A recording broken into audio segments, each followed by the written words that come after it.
Paralysis ఈ రోజుల్లో చాలా మందిలో ఈ పెరాలసిస్ వస్తుంది. ఈ పెరాలసిస్ వచ్చిన వాళ్ళల్లో చేతులు లేదా కాళ్ళు కదల్చలేకపోవడం, వారు మాట్లాడినప్పుడు తడబడటం, వాళ్ళ యొక్క ముఖంలో ఒక పక్కకు ఒరిగినట్లు ఉండటం, ఇవి మనం చూస్తూ ఉన్నటువంటి లక్షణాలు, ముఖ్యంగా ఉండేటువంటి లక్షణాలు. ఈ పెరాలసిస్ వచ్చినటువంటి వాళ్ళు ఇంకా ఈ వ్యాధి నాకు తగ్గదు, నేను నా కుటుంబానికి చాలా భారం అవుతూ ఉన్నాను, ఇక జీవితంలో నేను దీని నుంచి బయటపడలేను అనేటువంటి ఆత్మన్యూన్యతతో బాధపడుతూ ఉంటారు. వేద గ్రంథాల్లో చెప్పినటువంటి ఆయుర్వేదంతో ఈ పెరాలసిస్ నుంచి మనం బయటపడవచ్చు.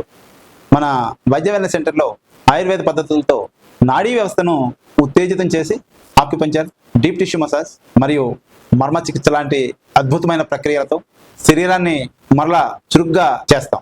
ఇప్పటికే ఎందరో వ్యక్తులు మళ్ళీ ఆరోగ్యంగా జీవిస్తూ ఉన్నారు. మీరు కూడా మొదలుపెట్టి సహజమైనటువంటి మార్గంలో ఉపశమనం పొందడానికి వెల్కమ్ టు వైద్య వెల్నెస్ సెంటర్. పెరాలసిస్ ను పూర్తిగా నయం చేసేటువంటి చికిత్సలు మీరు తెలుసుకోవాలి అనుకుంటే మా వైద్య వెల్నెస్ సెంటర్ ఛానల్ ని సబ్స్క్రైబ్ చేసి పెరాలసిస్ మీద మేము చేసినటువంటి ఫుల్ వీడియోను చూడండి. థ్యాంక్ యూ, ధన్యవాదాలు.